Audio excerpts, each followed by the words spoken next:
Welcome to another episode of the We Are Wrestling podcast. So, yeah, we're here. I love that intro, by the way. Uh, Thank you.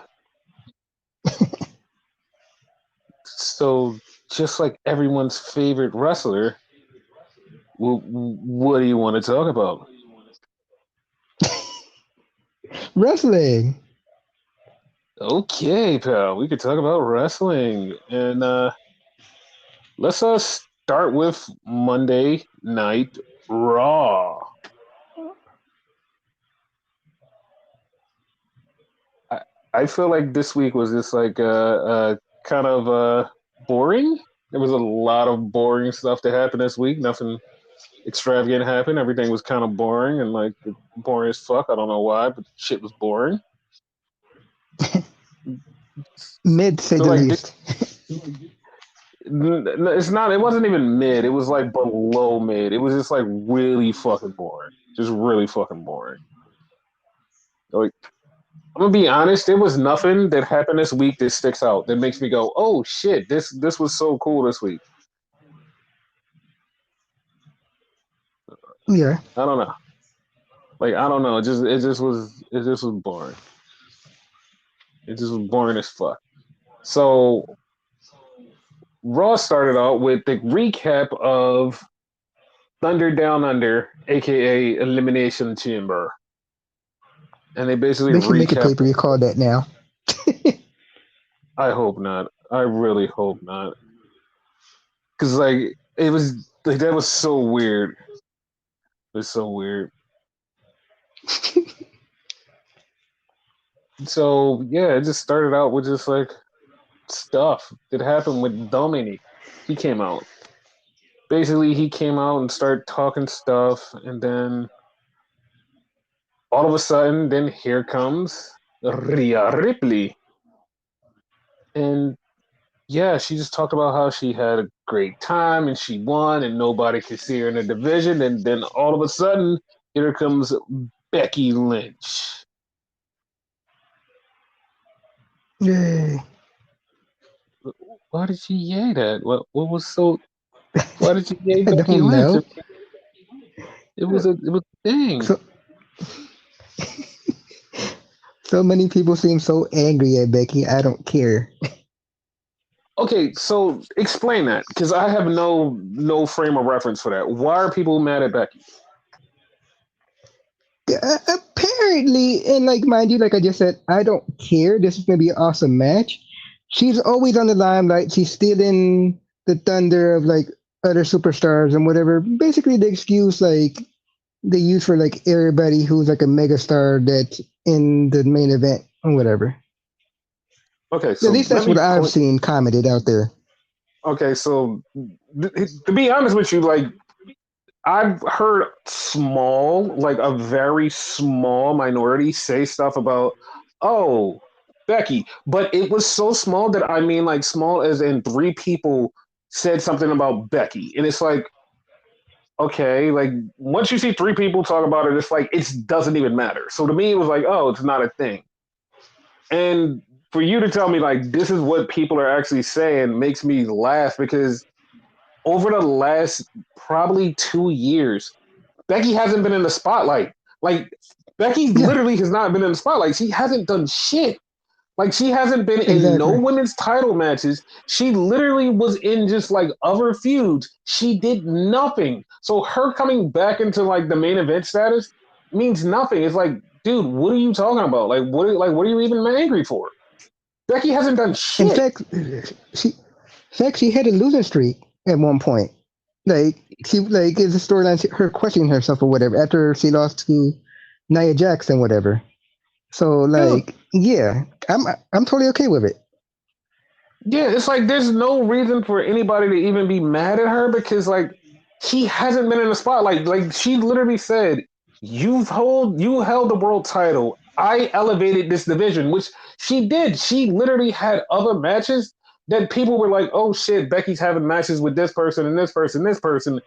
She went to Hmm. NXT and elevated the whole NXT but all of a sudden you're mad because she's facing Rhea. And it's like, what do you want? Like, what do you want out of this? Like, like honestly, what do you want out of this? Yeah, I don't know, bro. Like I said, I'm totally fine with it. Like I don't get it myself. And then there was a narrative that was crafted later on in the show, and like one because this person crafted the narrative her own self, but people were already crafting this narrative for her before she crafted it onto the show. And these people are immediately just like getting it all wrong, which I'm like, which later on I'm going to touch on how it should go to make it more perfect than what you people want, because there's something people want and they think is going to happen, and something that I prefer to happen to make this better for that person. But we're going to talk about it later on because Like the it Cody does have, situation. yeah. And the funny part is like it's almost just as similar as the Cody situation, and people need to stop meddling in certain affairs in wrestling because it's like you want this now, your microwave, you want this perfect thing now, and it's like there's a better perfect scenario, which also is like for another human that I'm going to talk about also later, that it's like these perfect scenarios exist, but you're like, no, we want this. And then when you find out that perfect scenarios do exist after you get what you want, you're going to be like, well, shit, they should have gave us that. And it's like, no, you wanted this perfect thing. But I digress because we get back to the show because Nia Yeah, Jax attacked Becky Lynch. Like while Becky was in the ring for so this also started a debate online with some people talking about Nia Jax. Like, oh, is she doing her best work now? What do you think of Nia Jax now? I mean, to be honest, she's better than she was before. Like, I'm not even joking, she's better than she yeah. was before, but like it just it's just something about her that just like it doesn't connect with me. I think it's more of like the way she talks and like her yelling and stuff is just like it's not for me. Like she is kind of better in the ring than she was before, but it's just not for me. It's not like I'm saying she's bad enough and it's just not for me. It's not like, oh yeah, this is my taste. It's like, yeah, it's just not for me. Like nothing wrong with her. It's just not for me. Yeah, she's okay. Yeah. So yeah, that's how I feel about that. So then we had Nia backstage talking about how she shouldn't be overlooked. She beat Becky Lynch and now she's gonna beat Rhea Ripley because that match was already signed later on. So she's like, yeah, I mean not Rhea Ripley, Liv Morgan. She's like, yeah, I'm gonna beat Liv Morgan because that was already signed, and I'm gonna beat the hell out of Liv Morgan. I was like, okay.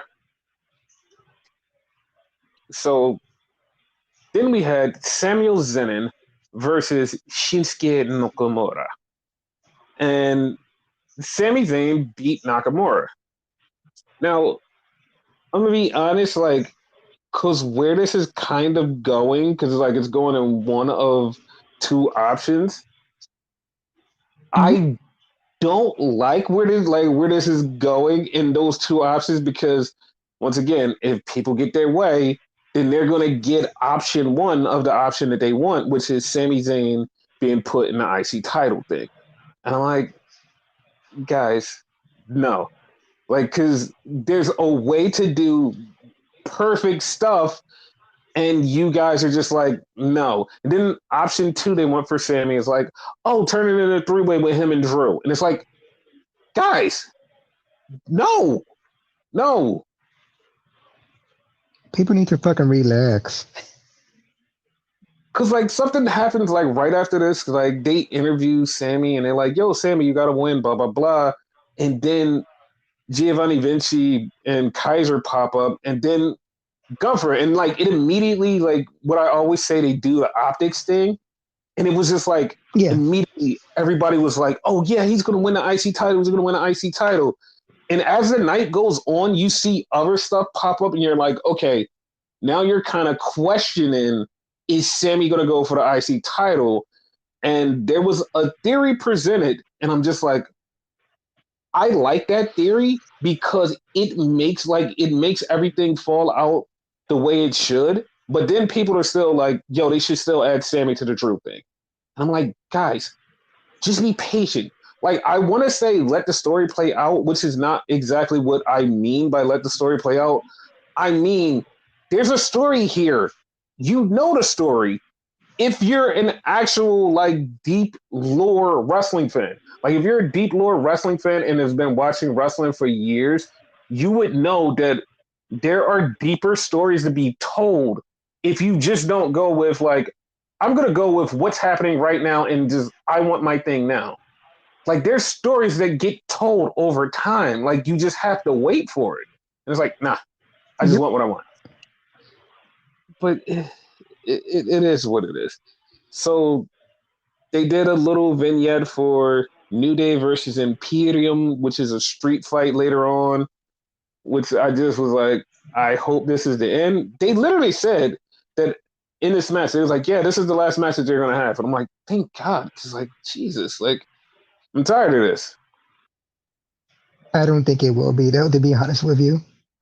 I hope so. I really do hope so. I really wanted to be over because, like, it's just like I'm tired of them wrestling because it's like, and like, it's not like I don't like even one of the teams. It's like when feuds go on for too long with no stakes, I want it to be over. Like they literally did everything they can, and like now they're at the street fight part where they like did like something similar already. It's like, all right, you guys can move on to new Didn't feuds. they have like a falls count anywhere or something like prior to this? Like they had another type of Yes, match. I forget.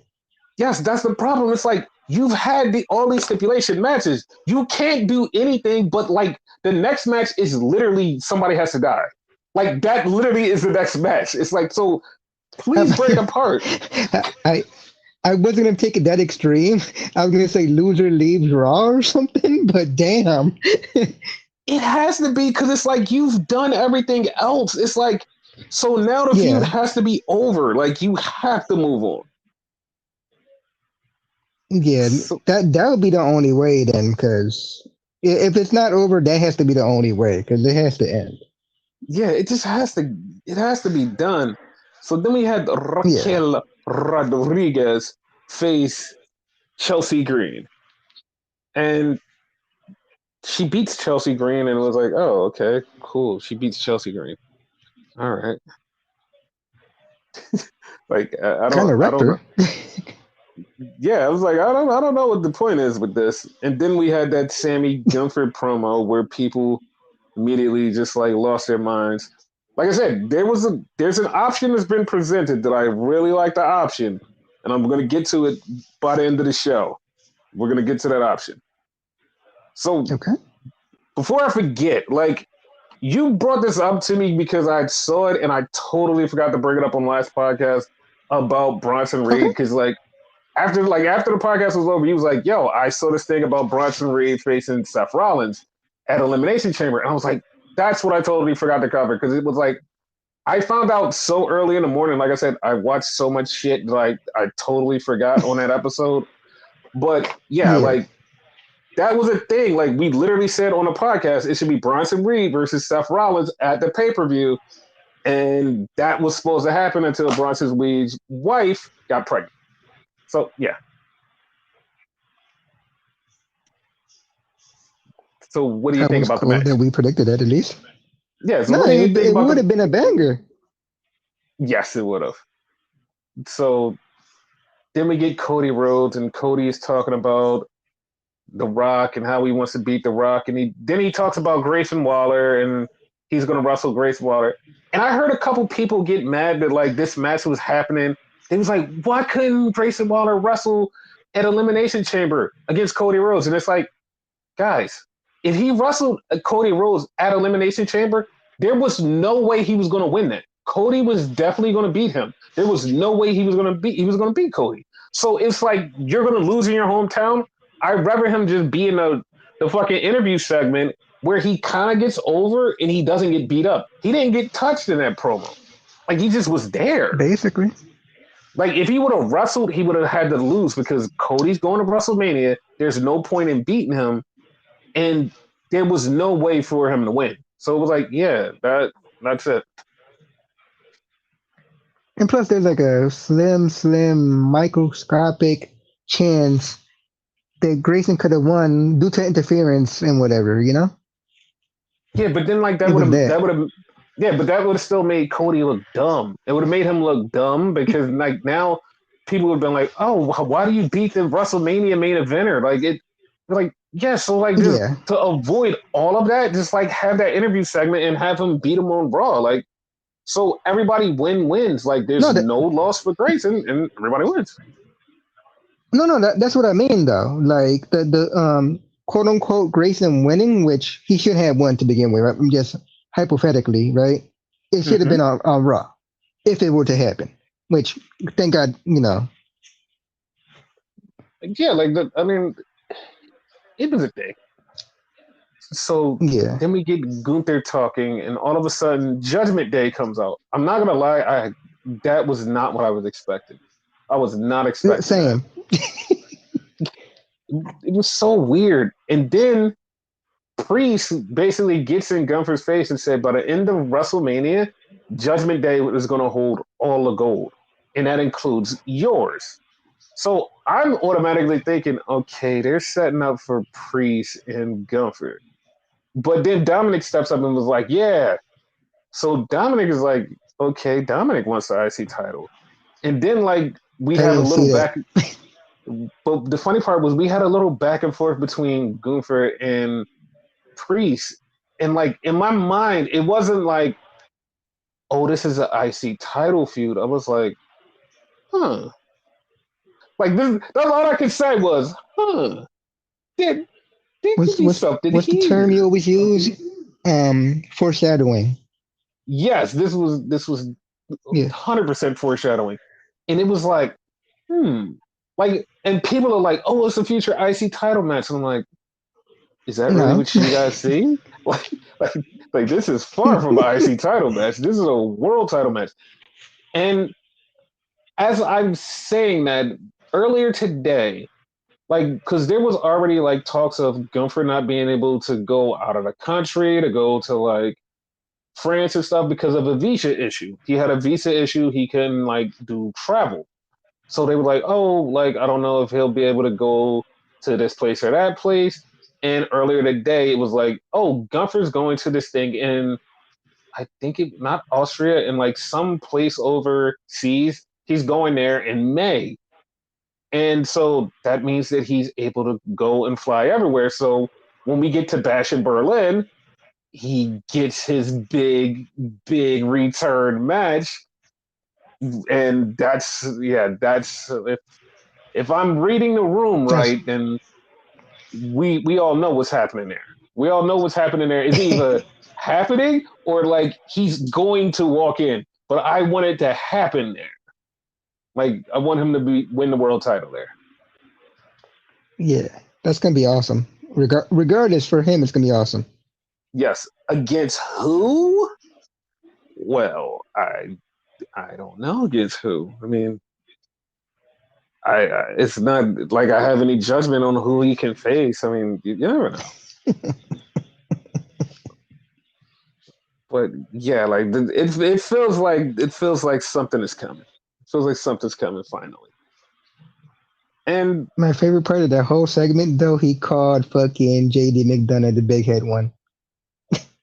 dude, they're really talking about JD McDonough. Everybody just cuts on how big his head is, and he should feel bad. He should feel bad.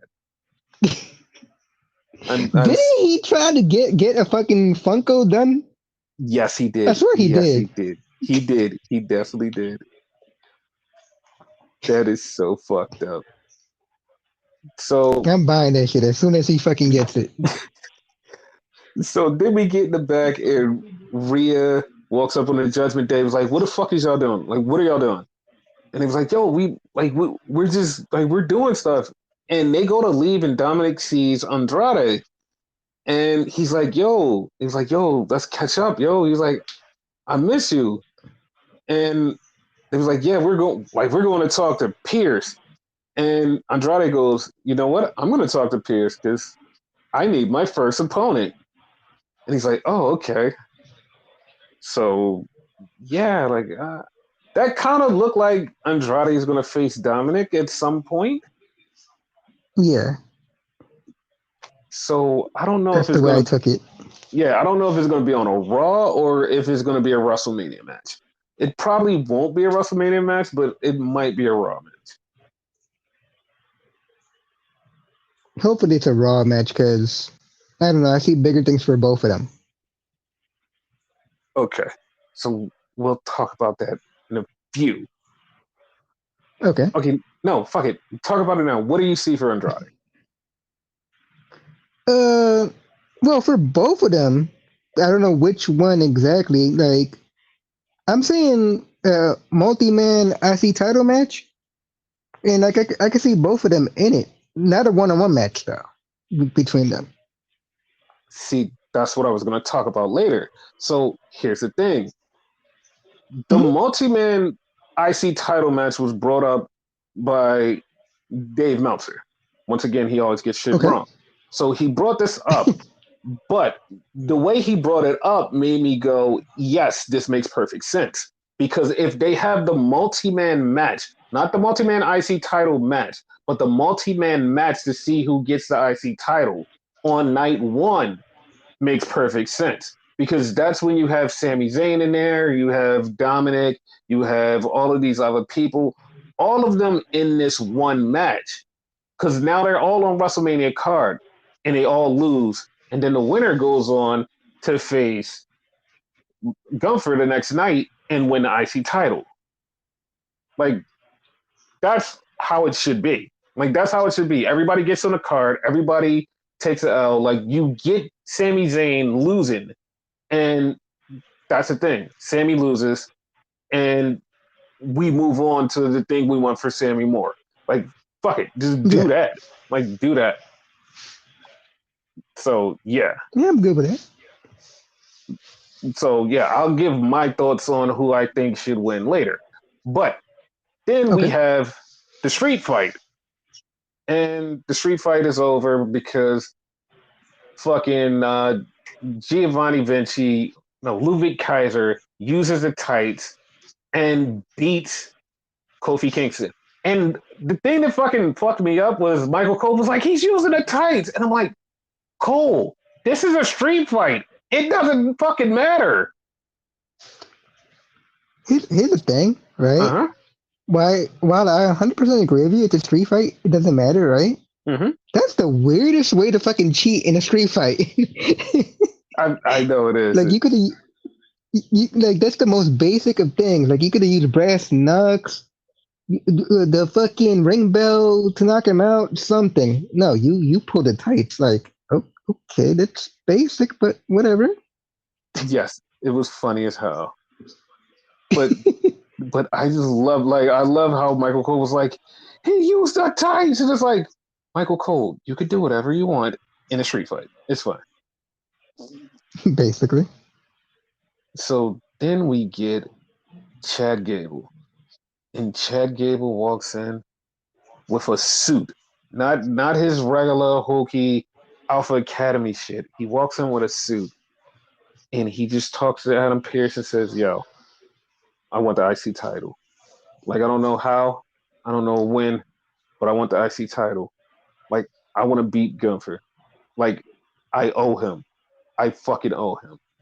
And right then and there, I was like, "Okay, this is the guy. This is the guy." But here's the problem. Like I was like, this is a Hmm. guy, like he's him, like he should win the IC title. Then Chad Gable posted a video online of him at home, and it was a productive video of him at home and him talking about how much he needs to win this title and how Gunther made his daughter cry.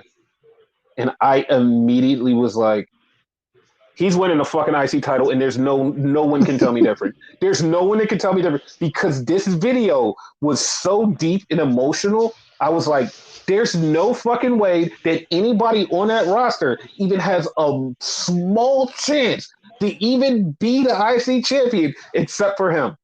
This guy's promo made me just go, yeah, I want him to be champion way more than I did 5 minutes ago. Like, holy shit. Like, it made me feel something because it was like, he wasn't goofy Chad Gable. He was serious Chad Gable. And he just like brought out like this whole thing was like, yo, I've been wrestling this amount of time. I've been doing all of this shit. It's like, this motherfucker made my daughter cry and he fucking deserves to get beat and lose the IC title. I'm going to make him cry. And it's like, yep, that's it. That's the guy. That's the guy. He's the first one to beat Gunther, right? Granted, not for the title, but he beat him. I want to say by count out, right? Yep. Oh, okay. So like he's like he is perfect, and like everybody else is like, no, it should be Sammy, it should be this person. It's like, dude, it's right there. Like this is a built-in story. This is a story that everybody literally said, yo, WWE forgot all about this. WWE forgot all about this when Chad Gable walked in that room and said, yo, he was like, yo, I need this IC title. He made my daughter cry. Everybody's like, oh shit, that's right, that did happen. And it's like, yeah, that's what we've been telling you. Like we've literally been saying this on a podcast. It's like, this should happen. This should happen. When they skipped over Survivor Series, we was like, all right, well, maybe at WrestleMania. And like we have literally then it was like, oh, it's gonna be Braun Breaker. But then we remembered that Braun's on the other show, and it's like, all right, well, Chad Gable has to do it. Like, Chad has to do it. This builds up Chad Gable, and this makes him a fucking star. He wins the IC title at WrestleMania. He's a fucking star. Like, he hasn't done shit. He hasn't done jack shit. He wins that title at WrestleMania, beating the longest reigning IC champion in history at WrestleMania.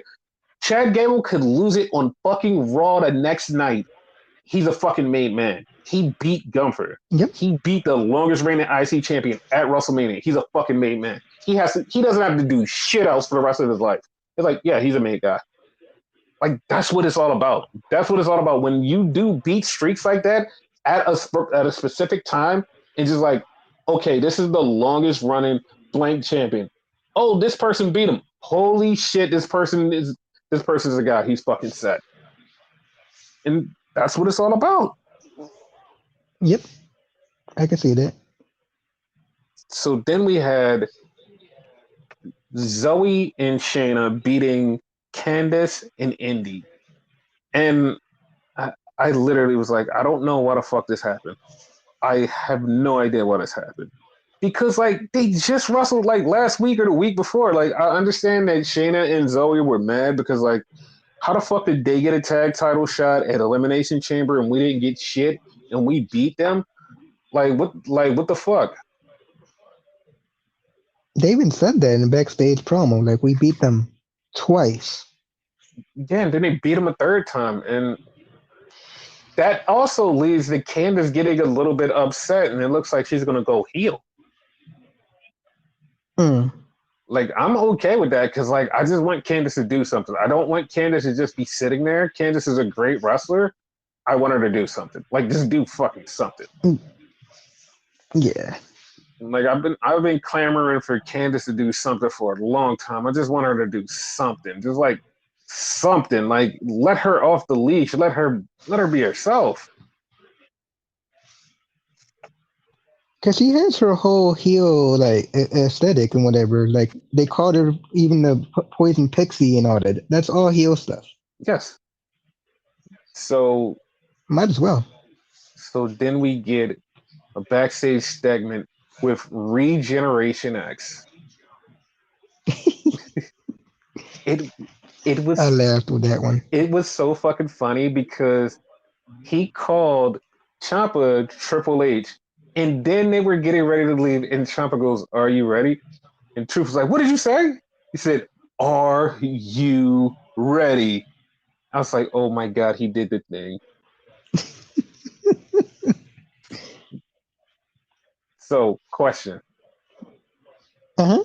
do you think they're going to sell Regeneration X T-shirts? Absolutely. Absolutely. I hope so.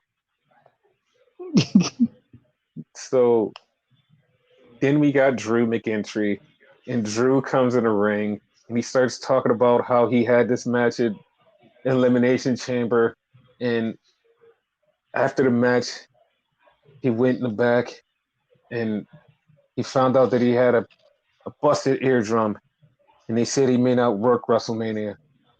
But you know what? I'm gonna work WrestleMania. He's like, I'm not just gonna be hurt. I'm just gonna be out. I'm laughing so hard. The funny part is like he does have like a ruptured eardrum, but that doesn't really fucking do anything to you. It's just like, oh, you busted the eardrum, you're fucking fine. Like it'll heal up. You're cool.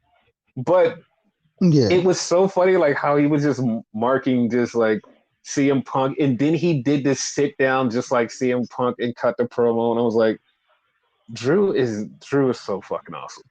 Drew is so fucking Didn't he awesome. actually say CM Punk during the promo too? Yes, he Like he did. said, I'm not CM Punk now. He did. Oh my god, like Drew is so good. And then he calls out Seth Rollins. And Seth Rollins comes out looking like Michael Hayes again. I I don't I don't know why he just all of a sudden just like adopted the Hardy Boys aesthetic. Like what the fuck? Like that's not it. Like I understand like he's getting more serious, but like you're more serious is the Hardy Boys? Like the fuck? Yeah, why not? I don't know. Like he doesn't dance in the ring as much. True. So Drew starts talking to Seth, and Drew says, dude, you got to like, we have a match. You have to stop fucking with the bloodline. Like, stop fucking with the bloodline. Like, leave them the fuck alone and just focus on us. We have a thing going on. Like, just focus on us. We need to take care of us. If you keep fucking with the bloodline, they're gonna fuck with our stuff. And I don't want to win the title with bloodline's help. Like, I want to do this all on my own. I can't say that I'm a champion if there's interference. And the only thing I'm thinking about is Drew is going to fucking cheat his ass off to win that title, and then he's going to act like nothing happened. Nobody's going to interfere. It's just going to be Drew cheating, and Drew's going to act like nothing happened when he wins the title. That's going to be great. Yep. But then Seth said something, and Seth's like, the bloodline, like, if they're not gone, they're going to fuck up everything. And I'm going to do what I can to get rid of the bloodline. And I'm like, okay, so you're just gonna like first off, like we know the story. He's just gonna fucking team up with Cody, and they're gonna get rid of Rock and Roman.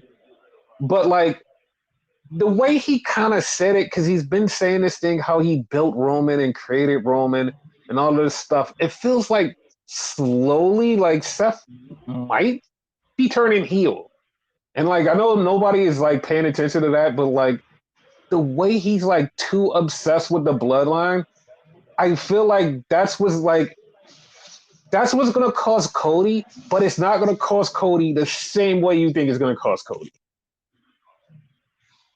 Because No, I see it too. here's what I think is gonna happen. Seth is gonna be Mhm. overly protective of Cody at the main event. He's gonna already lose his title. He's gonna come out there and help Cody. He's gonna be overly protective, but with him being overly protective, he's gonna fuck up and get fucked up, and Cody's gonna like look at him at the wrong time, and that's it. That's when Cody gets fucked. Yep. Like that's gonna be the bad part. Like Cody's gonna look at him, and it's just gonna be like, you paid too much attention to your friend, and you're gonna get fucked. It's like, damn, and it's all gonna be Seth's fault. And I don't know, like Cody, like I don't think he's gonna go heel, but I know he's gonna want to fuck Seth up after that. So like that's a feud after WrestleMania, him and Seth. Like I'm cool with that. I mean, he used the term friends. They're not technically friends, so that's a thing. Yeah, like whatever they call themselves, like helpers or like compadres, acquaintances, whatever you want to call them, like they're gonna screw somebody over, and like Cody's not winning that title, and Seth is also losing. Both of them guys are losing. Yep. So then we had Nia versus Liv Morgan, and Liv is getting her ass kicked, and then Liv kind of comes back at the end. But then here comes Becky, and Becky just jumps on Nia Jax, and the match is over. And now we get it backstage with Becky, and they're like, Becky, why did you do that? Becky was like, yeah, Nia, you think you can do this? And Liv goes, dude, what the fuck? Like, why did you get in my match? Like, why are you interfering in my shit? And Becky's like, dude, like, like I'm gonna beat Nia's ass. It's like, no, you beat her ass next week. I want my revenge. Like, I want my revenge against Rhea, and like you're just keep getting in the way. Like, you take everything from me. Like, you've taken so much from me. She was like, I don't want. She was like, I'm gonna get you back. So apparently, it's going to be Liv versus Becky eventually, and I'm Yeah, okay with that. But here's what people want. totally. People want Liv to be added in the Rhea Becky match, and they want it to be a 3-way. And I'm like, no, that is so fucking stupid. Like, Liv said that her revenge tour ends when she beats Rhea. But here's the thing, like, I don't want that. Like, I don't like. I want her to beat Rhea. I want her to beat Rhea. I don't want the triple threat, but I want Rhea to beat Becky. I want this to happen. Like, this is my call for WrestleMania. I want Rhea to beat Becky. Now Rhea is the most dominant women's champion. Rhea has had the title for a year. Rhea is the most dominant. Now Rhea goes into Backlash, and Rhea takes on Liv, and Liv finally gets her revenge. Yep. Like, That's more satisfying when she's on top. She's beating everybody. yes, like you beaten everybody, and then Liv finally gets you. Like, and then like there's this one thread that like I've literally been talking about for long as the podcast has been going on. There's this one dangling thread that needs to get fucking wrapped up with Liv Morgan. Liv Morgan needs to beat Charlotte. Like, Charlotte and her Yep. have this long hanging thing, and I bet you any amount of money when they go back to it, everybody's gonna be like, "Oh shit, I didn't remember that they had this," and they're like, "We've literally been talking about this on the podcast that Liv and Charlotte should have a match, and Liv should beat Charlotte. Like, this has literally been our thing." Yes. But yeah, like my Because she's prediction, never beat Charlotte. yeah, my prediction is Liv is gonna beat Charlotte eventually, and she's gonna beat Rhea at Backlash and become the champion. Yeah. So then we had a backstage with fucking Grayson Waller and Austin Theory, and fucking Grayson Waller starts talking about, yeah, I always help my friends. And Austin Theory's face was like, the fuck are you talking about? Like, you didn't help me the other day. The fuck? Like I So, always got your back. Something like that. yeah, it was so funny.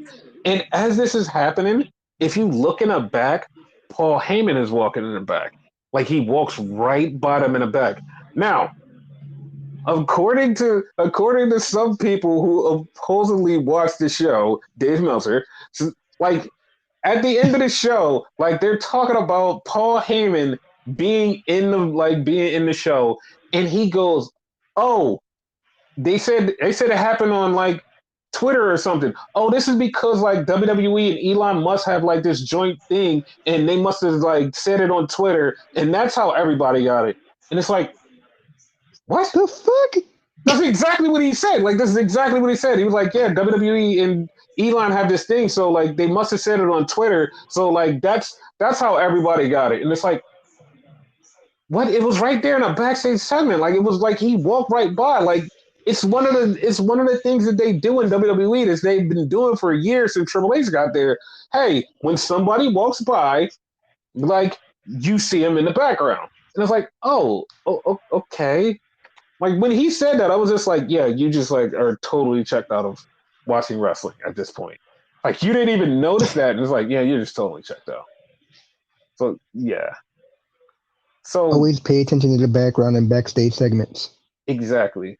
And then something that literally every super deep hardcore old school wrestling fan said, if this ever happens, we know that Vince McMahon is officially gone, because on Monday, Ole Anderson passed away. Now, if they mention Ole Anderson on air, that means that Vince is truly gone. And that's exactly what they did. They mentioned the passing of Ole Anderson on air. Now, if you're wondering why this is such a big thing, it's because they have history. they have history, and they have funny history. Because when Vince did some shit back in the day, like taking over some like territories and shit, like fucking some shit up and doing Vince shit, he went and he talked to Ole Anderson because Ole Anderson was like the booker of a territory. And he introduced himself to Ole Anderson, and he was like, Vince goes, and here's my wife, Linda. Ole Anderson says, fuck you and fuck your wife too, and walk the fuck off. And after that, Vince has said, fuck Ole Anderson. I don't want nothing to do with Ole Anderson. He'll never be part of my company. And remember when they had the Hall of Fame and they put the Four Horsemen in there? They didn't even bring in Ole Anderson because Vince hates Ole Anderson that much for saying fuck you and fuck your wife too. So yeah, so that's how we know that he's officially gone from WWE because they acknowledged Ole Anderson and they had like the little video package thing for him too. So yeah, Oh, holy shit. yeah, Fuck you and your wife. yeah. He was like fuck you and fuck your wife too. And Vince was like, oh okay, like that was hardcore. Like Ole Anderson may or may not have been a piece of shit. I'm just putting air quotes, but like that was great. That was great. Yeah. And also we lost Virgil. We lost Virgil, so rest in peace to Virgil. And Yeah. I didn't notice this until somebody pointed this out that Virgil was literally a spoof of everybody in every company he went to. And I was like, wait a minute, that's not true. And then it was broken down, and I was like, oh shit, that is true. Because when he was in WWE, they named him Virgil because Dusty was booking WCW, and Vince was hating WCW at that time and said, I'm going to name you Virgil just to fuck with Dusty. Like, oh, then when Virgil went over to WCW, Bischoff was like, yeah, you know what? I'm going to call you Vincent because you're just like Vince McMahon and you're going to be a loser. Like, oh shit. Like, I didn't notice that. So, holy shit. Like, Wow. he was a fucking spoof on everybody who was important at the time. So, yeah. That's So, crazy. then we get a backstage with Jay Uso, and Jay Uso's talking about the IC title, and Meltzer goes, "Yeah, I think Jay Uso's going to be in this IC title thing too." And I'm like, "You can't be that dumb." Fucking, what the fuck? Yeah, I was like, "You can't be that dumb." I'm like, if Jay Uso's not in the fucking thing, Jay Uso's facing Jimmy Uso. Like, what are you talking about? Like, that's been built up for like a year. Like, what are you like? That's so stupid. And then we get Drew McIntyre, and Drew says, listen, he's like, you lost last week, and all bad things are happening to you because you deserve it. And then they just start fighting. It's like Drew is so awesome. He's a great hater. I love him. He has no chill. And I can't wait till he wins the fucking world title. Like, it's going to be so good. Like, he's so good. Yep. Like, I don't know how much longer he has on his contract. So, this is literally every report is saying he still has not signed his contract. He still has not re-signed the contract. Everybody that knows and in the know has said he has not signed his contract yet. WWE and him just are on a great partnership, but he hasn't signed his contract. And I'm like, okay. Like I'm really at this point just going, okay. Like, and it's supposed to end like not right after WrestleMania, but like a couple months after WrestleMania. I'm like, all right, well, just put the title on him. Just put the title on him and let him lose to Sammy, and then he could go to AEW. It's like, yeah, it's perfectly fine. Drew gets his great moment. We get this great thing with Drew, and then we get a great moment with Sammy, and then Drew just runs off to AEW. It's like, yeah, that's awesome. Like, Yeah, you put that scenario out there before. Like, it's perfect. yeah, it's like it's great. It's like it's not like he's Okada and just won't lose. I mean, yeah, it's great. So then we get Cody beating Grayson Waller, and then here comes Paul Heyman with allegedly like past police officers. They're no longer police officers, but they used to work for the police office force. And it's like, dog, one of those guys at AJ Kirsch who is a wrestler. Like, come on. None of those people are fucking officers. AJ Kirsch is a fucking wrestler. Come on. Like, we know what's up. We know what's up. It is so funny. They tried. Yeah, they tried. So that I mean, and Cody was like, "Yo, if you step in the ring, I'm gonna fuck you up. Like, I fucking hate you.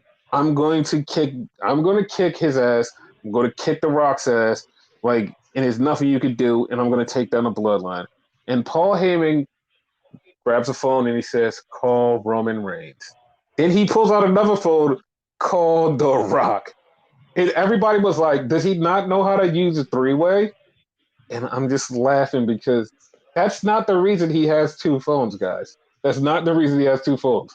Like, they're both so fucking important that he has to have two phones. And also, who's to say he's not working with one over the other and he doesn't want the other to know what's going on? Just saying. Just saying. True. That's all I'm True. saying. Like, Like it I was gonna say, like that one phone is probably just that one contact. The other phone is just that one contact, and he probably has a third phone, you know, just for his own shit. mm-hmm. But yeah, that was the end of it, and that was the end of Monday Night Raw. Yeah. So yeah, that was cool. So yeah, let's go to NXT next because we'll save AEW for last because Okay. there's a lot to talk about in AEW and it's not in the greatest of great ways, but like yeah, there's a lot to talk about in AEW. And someone's gonna say, Alrighty "Oh, then. people are gonna be like, oh god, here he goes. He's gonna shit on AEW." I'm not gonna shit on AEW because like I'm literally shitting on fucking WWE. I'm not just giving them a bone. Like I said, this week was fucking bone dry. Like the most exciting thing was everybody getting everything wrong and wanting what they wanted. Like it's basically that. So then we have Ilya Dragunov. He comes out and he calls out Mello and he's like, "Mello, I'm gonna fuck you up. Get out here right now so I can fuck you up." And Mello calls out his security. And Mello comes out in his Bailey special. Literally, he has on exactly what Bailey had on when she returned at WrestleMania. This is the second time he's dressed like Bailey, and Bailey pointed it out, was like, "Yeah, you get your style from me." And he's like, "I sure do." And it's like, what the fuck? Like, it's not a bad thing, but it's just weird because Mello is just like a bunch of people. And it's like, what the fuck? So then we get this thing we seen earlier on Twitter. Is it was a little thing of Gigi wanted to talk to Ava. She's like, "Yo, I want a match." And then Ava goes in her office and she sees Jada Parker. So Ava says, "You know what? I'm gonna make a match. Gigi versus Ava. I mean, not Gigi versus Ava. Gigi versus Jada." And I'm like, "Oh, okay, cool. Gigi's gonna face Jada. Awesome. Good for them." I So guess. so then we had Kalani Jordan versus Kiana James. And so they're having a match, and Izzy Dane fucks up.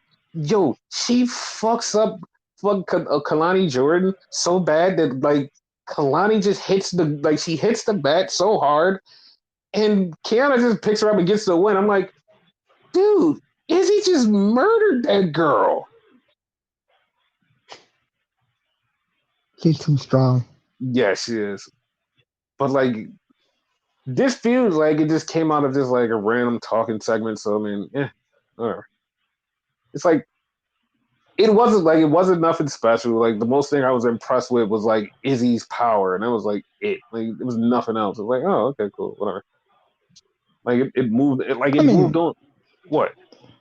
yeah. I was gonna say there's like her strength, but there's Kalani's speed too. Because at one point she fucked both of them up outside the ring. So Yeah, but she's like always awesome. And then we get Angry Roxy, and this is how you know she's so angry because Roxy just starts beefing with Jakari Jackson, and Jakari is like a bad guy. So now Roxy is just feuding with other bad guys. Like, what the fuck? Roxy's just angry. She just mad at everybody. Like, fuck it. Yep. So then we get the Good Brothers, and the Good Brothers come out for a tag team match, and they get the win against Axiom and Nathan Frazier. And okay, and they basically say they want the tag title. So it's like, okay. Wait, didn't they beat Oh Idris and no, they Malik? did Idris and Malik. That's like because I was thinking about when they beat them up a few seconds later, but they beat up Idris and Yeah. Malik, and then they beat up Cause then, Nathan Frazier and them.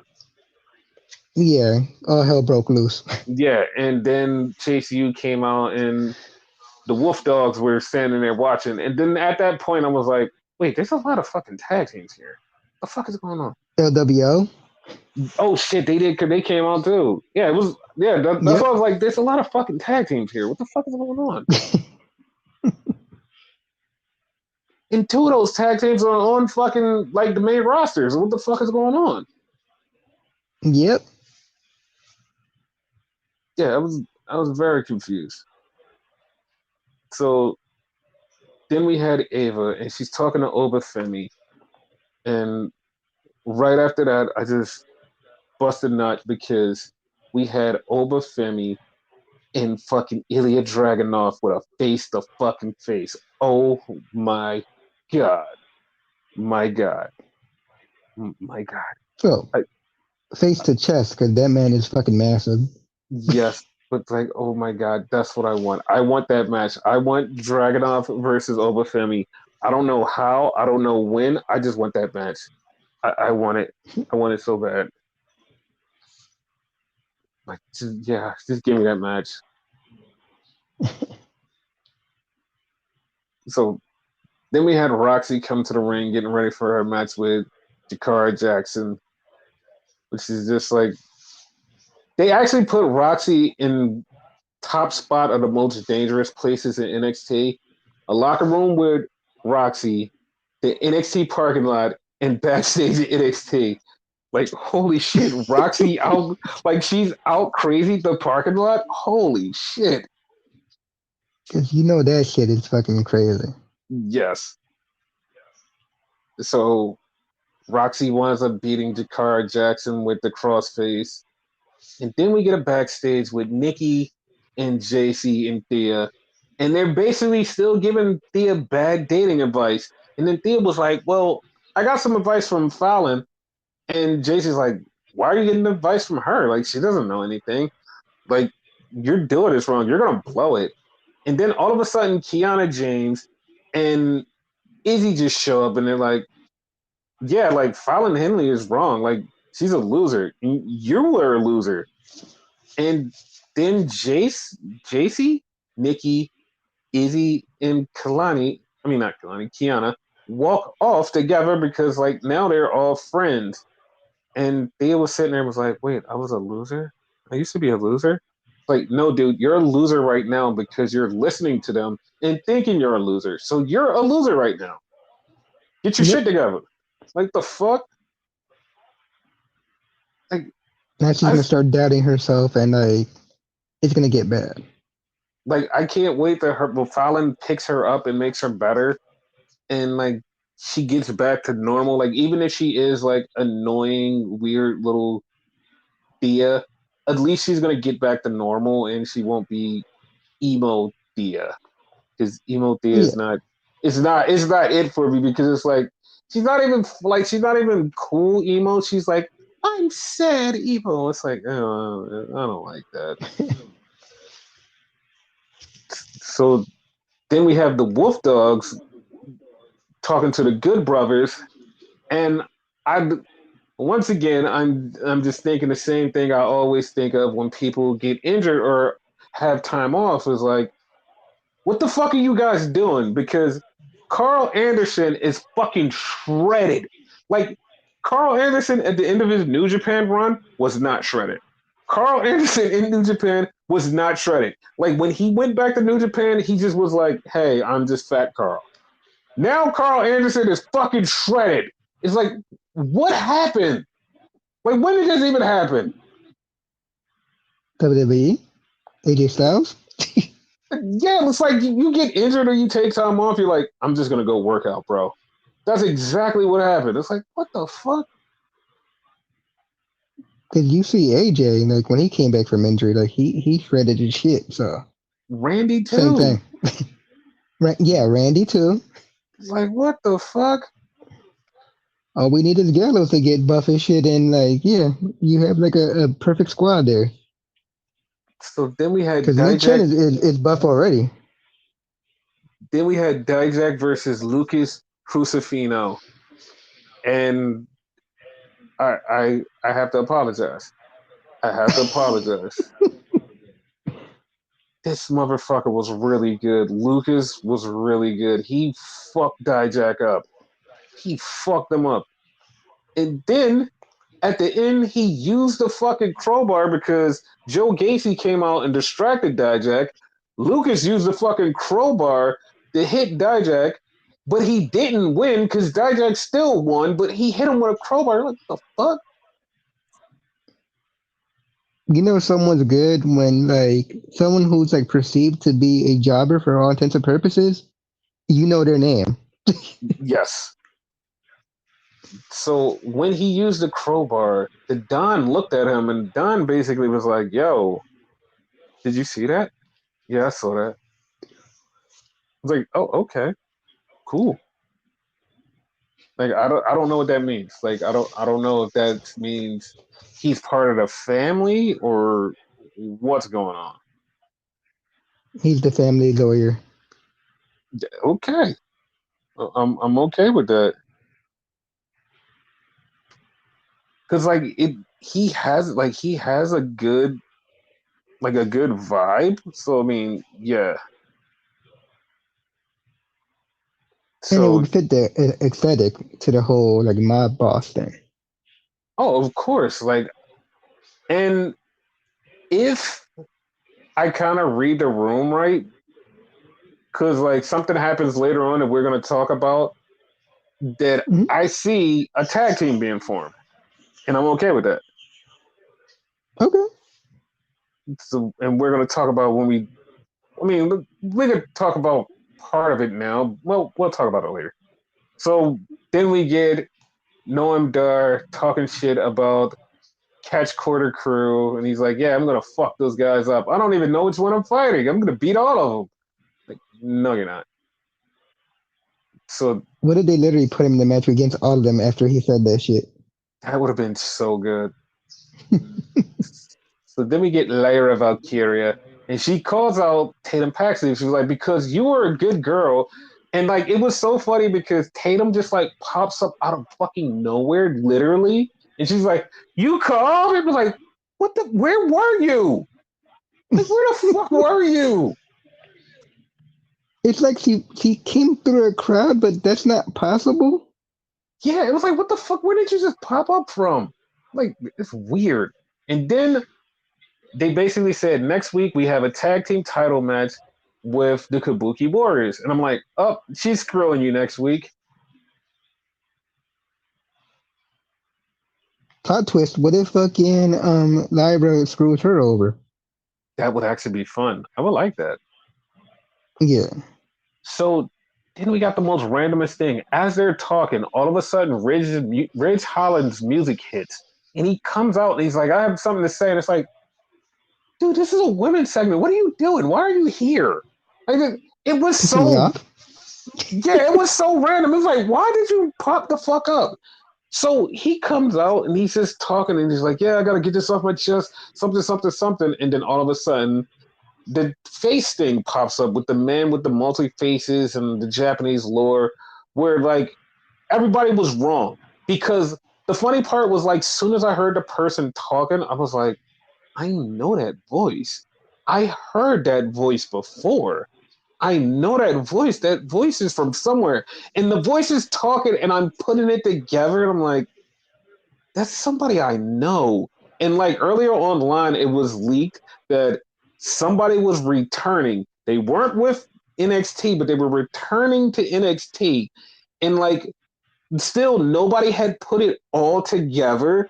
And then when I heard the voice, I'm still trying to put it together until they had this silhouette of this dude just hit Ridge Holland with the chair. As soon as he hit the chair, I was like, that's Sean Spears. That's exactly what it. That's Sean Spears. The Sean funny Spears. part, your shit was like faster than mine. Cause Mm-hmm. like before he even hit him on my side, you fucking text me Spears. I'm like, and I didn't put it together until I seen the chair shit. I'm like, oh.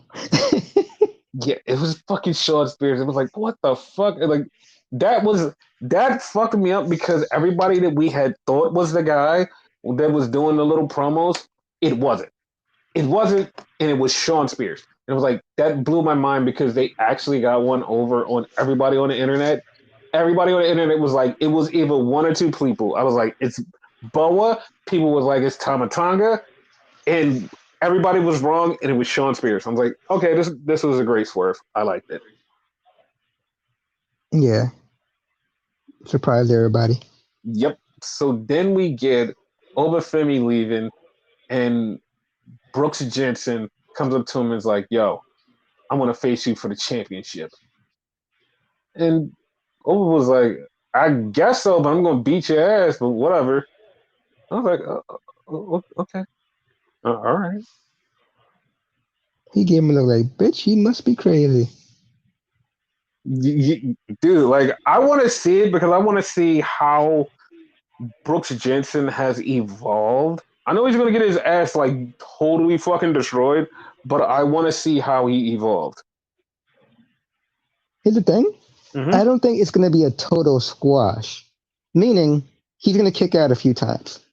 I'm not sure if Yeah. he's gonna get any offense in, maybe a slap or something, but he's gonna kick out a few times. Like he's gonna show his heart at least. No, I want him to get some offense in. Like, I know he's not going to do nothing, but, like, just some offense. And, like, Oba just, like, beats the hell out of him. Like, that's all I want. Yeah. So then we had like Mello in the back talking about, yo, I want a contract signed before I get out there because I'm gonna sign this contract with Ilya. And so Kelly Kincaid was like, dude, I I don't know. Like, I don't know. She was like, back to you. Like, I don't know. Like, I don't know what to tell you. So then we had Von Wagner versus Lexus King. And Lexus worked over Von's leg the whole match. And then he beat him because he fucked up Mr. Stone, blah, blah, blah, yada, yada, yada. And that was the thing. All right. Well, no. Von beat Lexus King. And then Mr. Stone got murdered afterwards. Yeah. But yeah, like, I didn't care. Like, I didn't care. I'd rather them as a tag team. I don't care that them as two people anymore. They're bound to So, separate themselves. yeah. So then we had a backstage, and Jada Parker interrupts Lyra and Tatum Paxley. But then all of a sudden, Ariana Grace is like, ladies, we don't fight. We talk this out. And we're supposed to be better than this. We're not supposed to fight. And literally, me, Booker, Renegade, and everybody else said, that's what wrestling is. We just fight. What are you talking about? She's That shit was so crazy. she is so fucking weird. Like one of the girls said something to the effect of like we fight. That's status quo. Some shit Yeah, like that. it was so stupid. It's like, we should talk this out. No, this is wrestling. Shut up. But did you peep what happened after that? Like it was a small thing though. What? So it was her and I forget the two young ladies' names or whatever, but it was two Mm-hmm. other young ladies in the background. Mm-hmm. And they sat down next to her and they was like, oh, that's status quo. Maybe we should change that. It was like a throwaway line, might come back later though. But it did come back later. It literally came back like in the next segment. Like it came back later because like that's what she did. Okay. Because it comes back in the next segment. Like right after the Joe Gacy attacks Dijak with the camera as the cameraman, and he just like attacks them. And then it's like, okay, we've seen enough. Like they have done everything. No more fighting. No more Joe Gacy and Dijak. Just like separate them, throw somebody to the wolves, something. No more fighting. Or the wolf dogs. Yeah, throw them both to the wolf dogs. Just no more fighting. Just leave those two alone. So then we have Jada Parker versus Gigi Dolan. This was a missed opportunity, but I'm not gonna say why. But Gigi and Jada had this match, and then all of a sudden, Ariana Grace comes out and she tries to stop Jada, and Jada just like no sells it. And then Gigi tries to swing at Jada, and Ariana grabs her arm and is like, "We should talk this out, no fighting." And then like Gigi pushed her down, and then Gigi got beat by Jada because she wasn't paying attention. And Ariana Grace felt so bad. She's like, "Oh my god, I didn't mean this. Like I didn't mean for you to lose. I'm so sorry." It's like, dude, like you want to change it, and you're starting to change it by like trying to stop people from fighting, but you're literally getting people fucked up because you're stopping them, and the other person still wants to fight. So that's bad. Yep. But I feel like In all technicality, she's a face, right? Technically, right? As of right now. technically, yes. Technically, she's starting to turn into a face. Yeah. So then we get a promo for Sol Ruka because it's on the beach and it's water and it says "See you soon." So yeah, it's looks like it's Sol Ruka. If they change Okay. it and it's somebody totally different, I'm gonna be pissed. I'm gonna be fucking pissed. So I had a joke in theory. okay, what's the theory? It, it's the return of Jamaican Kofi Kingston. Oh my god. Jamaican me So crazy, man. so then we get the asylum match announced for Dijak and Joe Gacy. And I don't know what an asylum match is. What is an asylum match? You know what? They've had that before, but I have no fucking idea what that is. And like, it's not just this company either. Yeah, I don't know what the fuck it is. Like, I wanna say the loser goes to asylum. Like, they strap on the fucking straight jacket on you, whatever. Because I want to say Kane had one, and he lost Okay. and he went to one. And Abyss, while you at it in TNA. Okay, I'm all right with that. Yeah. So then we had the match between Noam Dar and Charlie Dempsey, and Charlie Dempsey beats Noam Dar, and now Charlie Dempsey has won the Heritage Cup. That's Did you see? awesome. Did you see this coming? Hell no. Yeah, because I didn't see this coming. Not because I didn't think Charlie Dempsey would win. I just didn't know who was in the match, so I didn't see this coming at all. That and like I thought it was gonna be some fuckery, but I Mm-hmm. thought it was gonna be fuckery on the other side, meaning like Metaphor was gonna cheat their asses off and they win. No, But no, they got out cheated. yeah, they got out cheated and they fucking lost. I was like, oh, okay, then. Now I wonder what the hell Noam Dar is gonna do because, like, remember how obsessed he was with that last time he lost it? I wonder what they're gonna do this time. He's gonna cry. Oh, that's gonna be so good. I'm down for it. I'm down for him to just cry and just like be super sad. Like, oh my god, I lost it all. Like, I'm down for that.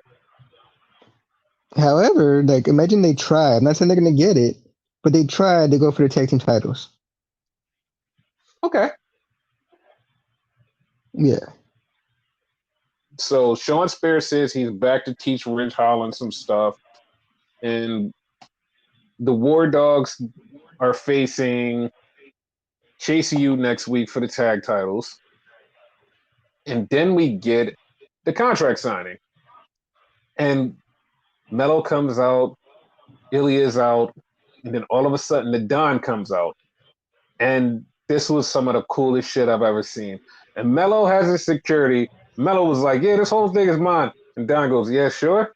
And he snaps his fingers and the security leaves. And then he says something to Ava, and Ava gets up and lets him sit down. I'm like, wait a minute, is he really the Don of fucking NXT? Or like, am I crazy? Like, is he You're really? not crazy. You're not crazy. So he basically says he wants in on this title match. And like they go back and forth.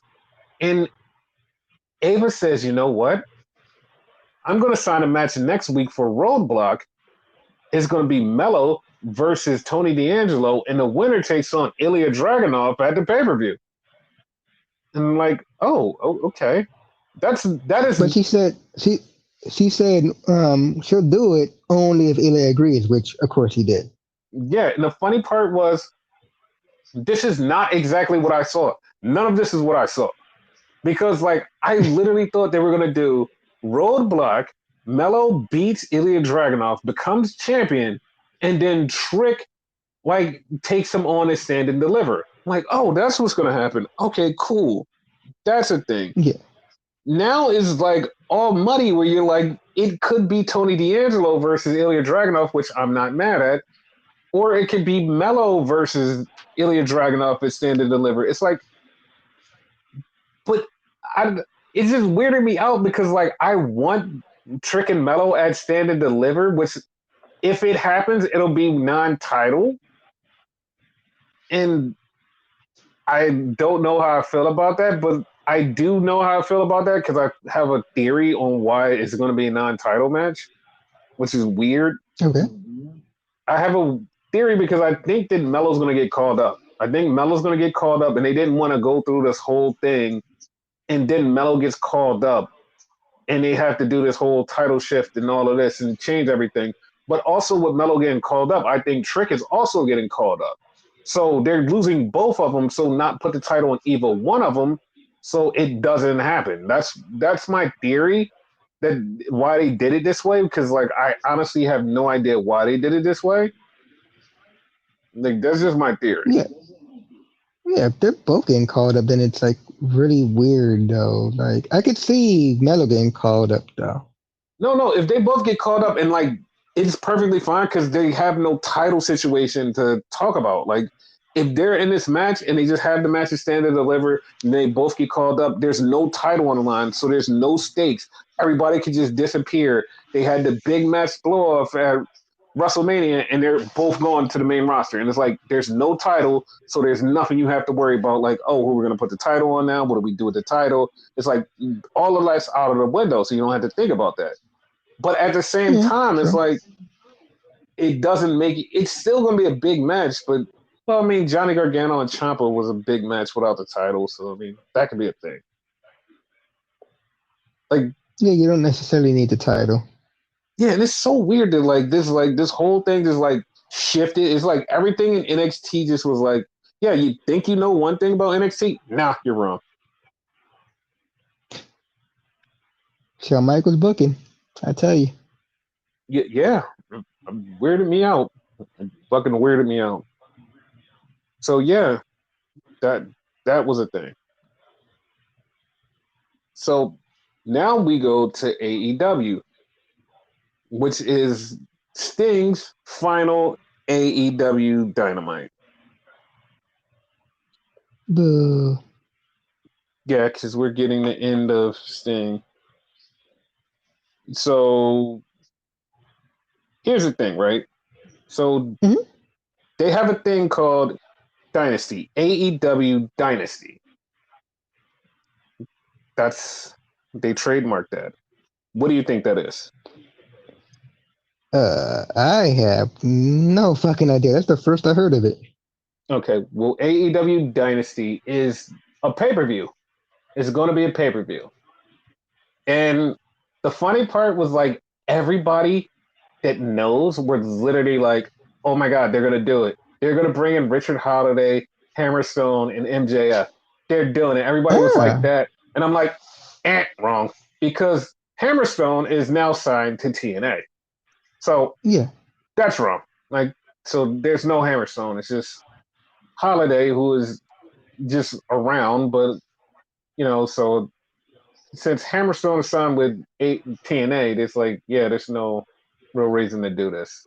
Okay, so it it's probably going to be MJF's going to show up or like something. I don't know. I mean, I don't really see why he would show up. I have no idea. It doesn't really work for me. Okay, I yeah. mean, it could be another version of Dynasty with fucking Holiday, and remember they had Gio Medina with them. It's not as good, but it's a version. Okay, but there's reasons I don't think Gino Medina would show up because Gino Medina, one, I don't know where he's at. That's one, I don't know where he's at. Yep. And two, little bit of personal stuff. Gio Medina is tied to somebody in NXT, so I would kind of think that he would want to be clear and free if he ever gets the call because he wouldn't want to go to another company with his person stuck in NXT. Oh, So, okay. so yeah. So AEW started with Hangman coming out, and I lie to you not. I swear to God, this is exactly why this shit happened. So Hangman comes out, he's on crutches, and he's talking about his future and talking about he may not be able to wrestle on Sunday. And then Swerve comes out. And Swerve comes out and him and Swerve are talking. And he basically at this point, Swerve is like, he's like, I mean, no hard feelings. I don't like you're not gonna be there, but like heal up. And Hangman's like, all right, thank you. So then Samoa Joe comes out, and Samoa Joe's like, I'm gonna kick both of your asses. I really don't care. And if one of you is injured, I'm gonna kick your ass. And then Swerve starts talking. And this was the dumbest thing on Swerve's part. Swerve started talking to Swerve's like, I've done everything I can to get to this world title. I'm gonna do this. I've done this. I've done this. I broke into a man's house and beat up his baby. And I'm like, you idiot! Like, if he wouldn't have said, I swear, if he wouldn't have reminded Hangman, Hangman probably would have just been cool with walking the fuck off. Like, as soon as he said that, you see Hangman's face, like, motherfucker, I remember. And he just starts fucking him up with the fucking crutch and beats the shit out of him. It's like, no, what fucking, it's still gonna be a three-way. I'm gonna kick your ass.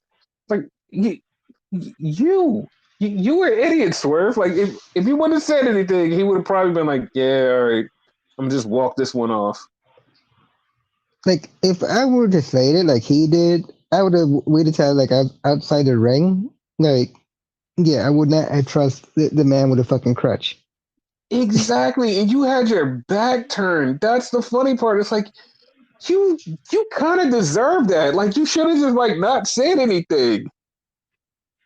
That was your fault, dog. All your fault.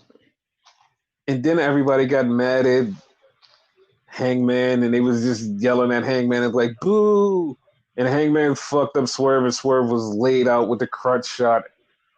And I'm just like laughing. I'm like, they turned Hangman full heel, but Swerve is a heel too. Like he literally talked about punching a baby, and y'all just like, yay, baby punching. It's like, it's like you're not all supposed to cheer at. They must not like babies there. So then we get Nicholas and Matthew, and they come in and they see Renee, and they say, Renee, we're gonna go say hi to Sting and give him his exit interview. Come with us. And they just start walking around and like, so like once again, like people are saying, oh, if you're triggered by the Young Bucks, that means it's working.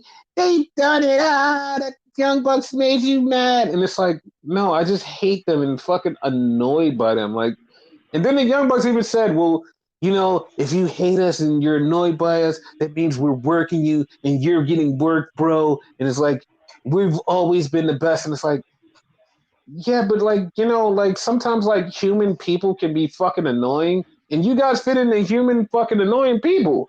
Like you, it's not like you guys are just like.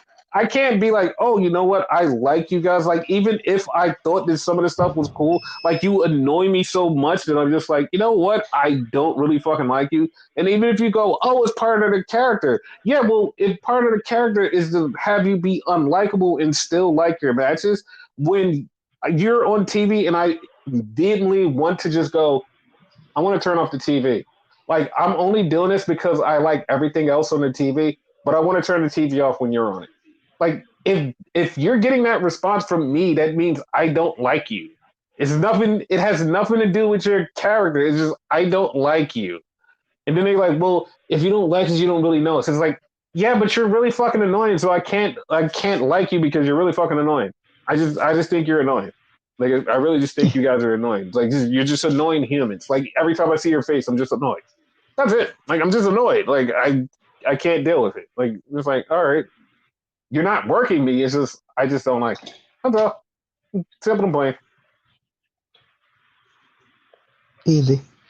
Yeah. So then we had the Blackpool Combat Club, and they come out because they're facing FTR and Eddie Kingston. And the fuck? Like, like the fuck? Like, can you explain this to me? Like, why the fuck did this work this Well, way? Like the fuck? I Like, don't know. like Bryan choked out Eddie Kingston, and it's like, so Eddie Kingston is definitely beating Bryan Danielson at the pay per view, which is perfectly fine. Which is perfectly fine, but that's a match that you like kind of save to like the finish too. So like no disrespect to FTR, like one of them should have took the L. Like they should have took the L and it Yeah. should have been over. But Eddie Kingston is a main guy in the him and Bryan Danielson thing, and it's like, no, we're gonna choke out Eddie. So when Bryan beats him, it's like more impactful. It's like no, like I didn't want to see Eddie lose. Like No, I would exactly. Because they're having a match against each other, so why have one or the other pin or submit the other? They should have had exactly, out of the two. Like, if you're gonna have Brian go over and win the match, you should have had Cash lose the match. exactly. Like it's so like it was so weird. Yeah, because Like that like is Brian beating Cash means nothing. Now, if it was fucking Moxley like pinning Cash, then like I wouldn't agree with that either because they're having a match. exactly like Brian being Casher Dax would have been perfectly fine because like it didn't change any dynamic in any of the matches. It's like, oh, okay, that this third person beat this other person. Okay, cool. And it would have been like, all right, that makes sense. Like, but Eddie getting choked out the Danielson and people are like, no, that's just basically good storytelling. No, That's it's horrible storytelling. exactly, especially like a week away from the match. It's like, no, that makes no sense. Like every other company would never do anything like this. Like in New Japan, you have multiple man matches. The two people that are facing each other, when they're in there, they have this little bam bam, and that's it. And they just pin some random fucking human in the fucking match. Like they always get pinned, and you're like, oh, that's just setting up for their match. And it's like, yeah, that's the perfect way to do it. This is like, no, we're just gonna have the two main guys in here, and Eddie's just gonna get choked out. The fuck? Yeah, It was so. that's It, ill. yeah, it just was weird, and like it's. I'm not gonna say very rarely that AEW misses because like sometimes they do just have misses, but this is like one of those misses. It's like this is too obvious for you to just like fuck up. It was a major mess. Yes. So then we had Happy Osprey coming out with his tracksuit, his super tight tracksuit. It was extremely tight. And he comes out and he's super happy. And I don't know if it's just here in AEW or if I'm just like lost or something. Like, Hmm. I've watched a million. Will Ospreay promos. I'm not even joking. I've watched a million of them because he's been in fucking New Japan for so long that like I've watched so many of his fucking promos. Why the fuck was he so British here? Like this, like, and I know people are like, because he's British. Like, no, I've watched his promos so much, but it was like he had the thickest accent and deepest voice that he's ever had his whole entire life. I'm like, what the fuck happened? Like, how are you this bruv? Like, he was just so bro. Like, I don't even know what you're saying. Like, I know always what you're saying. This, I'm so lost. Tony probably told him to British it up. Dude, he was so British. I was like, I don't know what you're saying. Like, this is the most British man I've ever seen. And I've watched him for years. I've watched him like damn near his whole career, and this is like the most British he's ever been. Like, what the fuck is going on? And why was he so happy? Like, in all technicality, he's supposed to be a heel. Heels are not that happy. But he's making money. Well, yeah. Yeah, Yeah, like money will make you happy.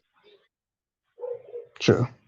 So then the Don Callis family comes out, and this is funny because like the Don Callis family comes out, they're getting booed. Will Ospreay's like, "What the fuck? They're getting booed? Like this is crazy." And so Don Callis comes out and he's like, "Yay, William!" And Hobbs goes over and hugs like Ospreay, and they have like this genuinely cool interaction.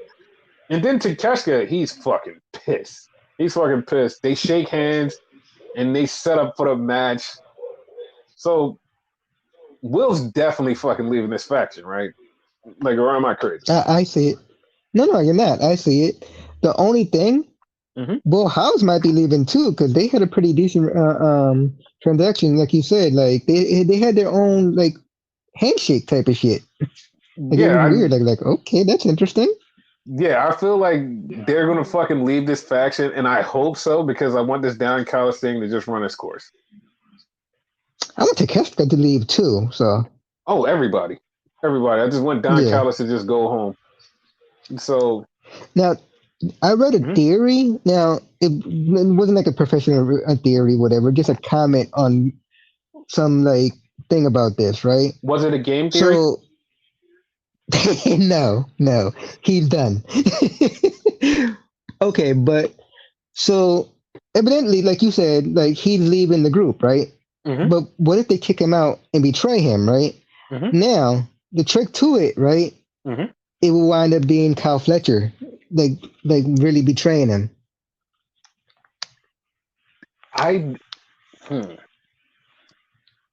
So I don't want that because I want them to do a version of the United Empire in AEW because I want Kyle Fletcher and Mark. I forget his fucking name. Why do I forget his name? Like I always forget his name. I just know him as Dunkzilla.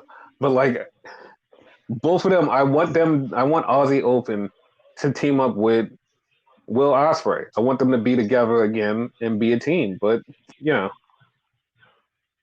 hopefully they They're do probably that. gonna go the other route. Hopefully, yeah. I, I could see either way, but like I really want them to be together and then just beat the shit out of everybody and then add new members.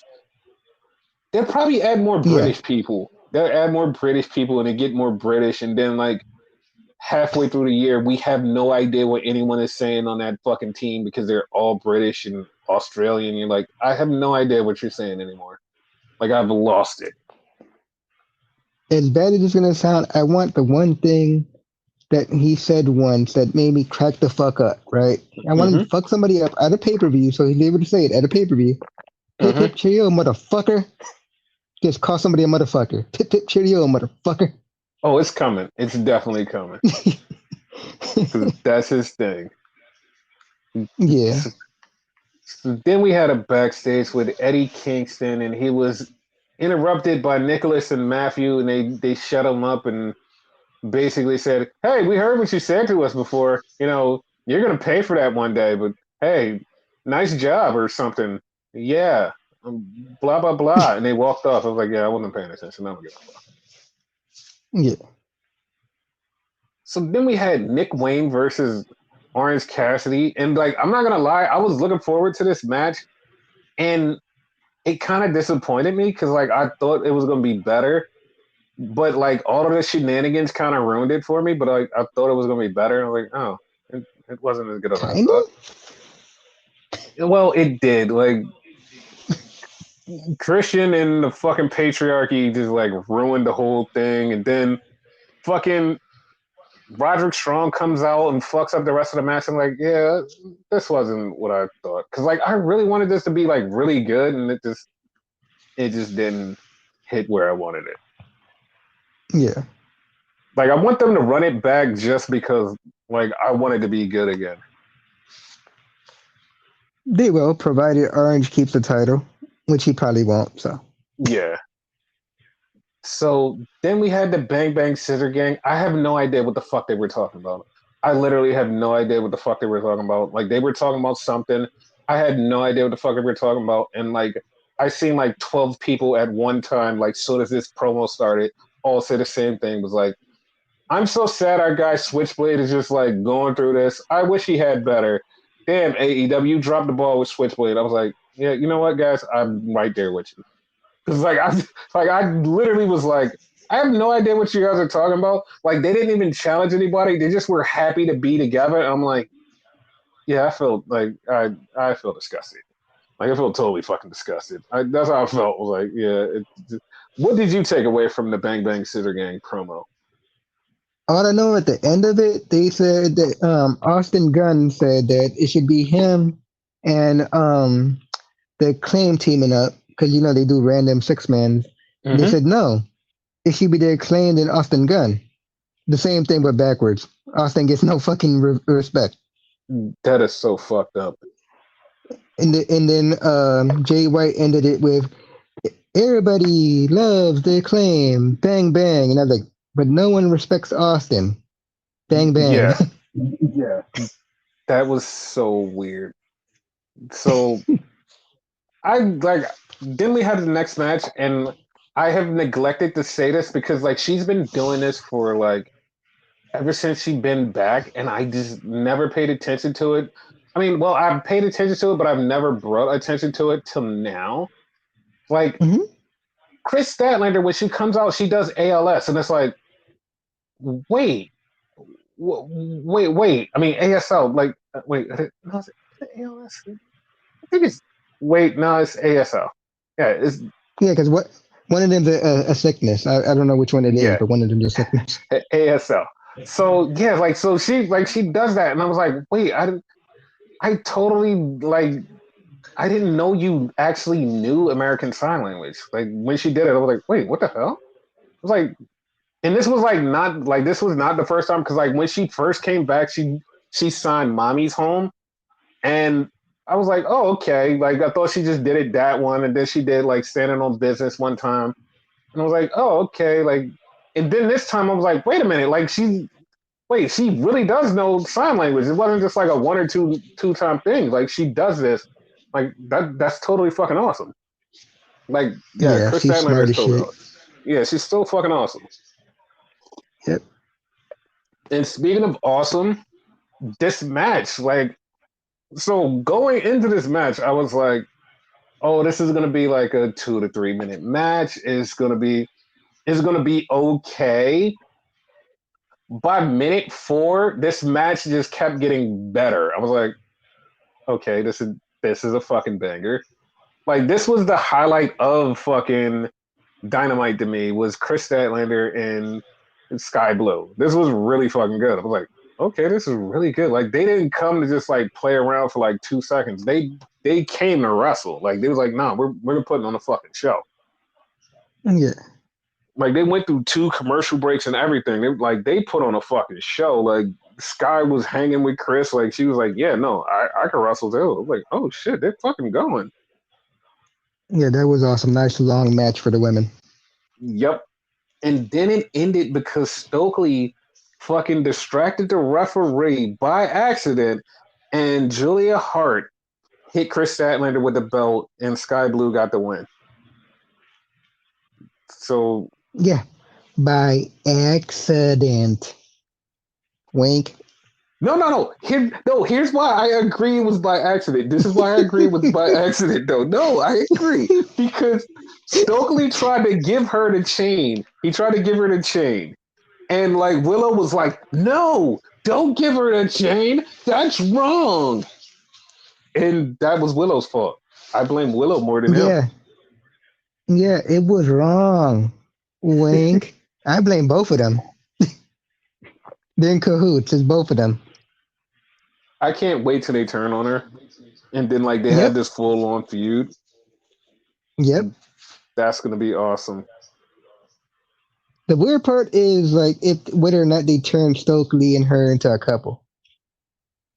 I hope they do because it'll be funny because like he'll have so much like talking points. It'll be funny. Yeah. So then we get Nicholas and Matthew going into Sting's locker room, and there's a bunch of bets. Funny part is this was a complete callback, and a lot of people Mm-hmm. don't notice. This was a callback to the last Nitro where Sting had a room and he was with all bats hanging. It was like, Yep. oh, okay, like that was a nice callback. Like I I wonder noticed how that too. Like I wonder how many other people between like besides me and you knew about that and was like, "Oh shit, that's a nice callback." Not many, cause like I actually saw a post about that, like mentioning that same thing, Hmm. and like a lot of people in the comments were like, "Oh shit, that's a thing! Oh shit, that's a thing!" Like they were shocked. I'm like, "Oh, okay, you must be young, I guess." The only thing I could put it. Yeah, because it feels like a lot of people were just like weren't born around that time, and so Yeah. they was like, "Oh, this is new." So then we had Mister I'm always putting myself on things, Christopher Jericho taking on Atlantis Jr. because Christopher Jericho said, when I was younger and in Mexico, Atlantis was my mentor and he would help me out. And I wrestled him and I want to give him payback and let his son wrestle me. And he put him in a submission, and Atlantis Sr. threw in the towel, and Atlantis Jr. lost. And they're like, oh, okay. All right. You failed your son. Basically. And then Jericho literally said, yo, I'm going to be in this meat slapping match. Okay. Why did you put yourself in a meat slapping match? Apparently, they changed the name of it too. Yeah. Okay. So here's why they actually changed the name of it.